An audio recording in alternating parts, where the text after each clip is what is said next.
અમદાવાદની અસારવા સિવિલ હોસ્પિટલમાં દાખલ દર્દી પર સિક્યુરિટી ગાર્ડ દ્વારા માર મારવાનો મામલો સામે આવ્યો છે। સિવિલ સુપ્રિન્ટેન્ડન્ટ ડોક્ટર રાકેશ જોશીએ કહ્યું, દાખલ દર્દીને બેડને લઈને વિવાદ થયો હતો। યુનિટ ઇમરજન્સી દર્દીઓ માટે હતું, જેથી તે દર્દીને બીજા બેડ પર જવાનું કહેતા ઝઘડો થયો હતો। દર્દીને સ્પેશિયલ રૂમ પણ આપવામાં આવે તેવું કહેવામાં આવ્યું હતું। ડોક્ટરોએ ઘણા સમજાવ્યા, તેમ છતાં કોઈ સમજવા તૈયાર ન હતું। બોલાચાલી બાદ સિક્યોરિટી ગાર્ડ દર્દીને લાફો માર્યો। સિક્યોરિટી ગાર્ડ લાફો ન મારવો જોઈએ તે ગંભીર બાબત છે। હાલ સિક્યોરિટી ગાર્ડને હાલ પૂરતું તાત્કાલિક ધોરણે સસ્પેન્ડ કર્યો છે।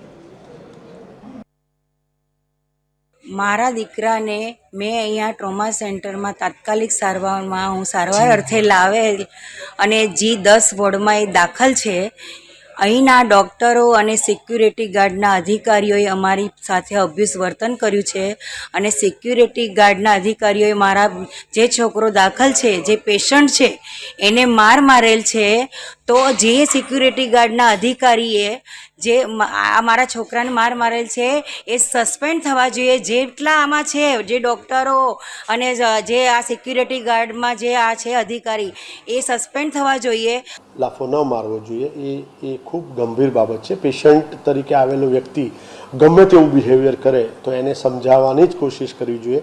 આ બધાએ કોશિશ પણ ઘણી કરી છે એમને દર્દીના સગાને સમજાવવાની કે જનરલ વોર્ડ છે, આટલા બધા દર્દી હોય તો યુનિટ સિસ્ટમ પ્રમાણે એમને જે કરવું પડે એટલે એમને સમજાવવાની પણ કોશિશ કરી, પણ છતાં પણ એવું કહીશ કે પેશન્ટ સેન્ટિમેન્ટ સાથે આપણે રહીએ। એટલે અત્યારે હાલ પૂરતું તો એ નક્કી છે કે એમને પોલીસ કમ્પ્લેન પણ કરી છે, એમનો વિડીયો મેં પણ સાંભળ્યો। આ બધા સાથે ડિસ્કશન કર્યું, વાત કરી અને અલ્ટિમેટલી એવું થશે કે જે સિક્યુરિટી ઓફિસર છે એને અમે અત્યારે હાલ પૂરતો તાત્કાલિક ધોરણે એને સસ્પેન્ડ કર્યો છે।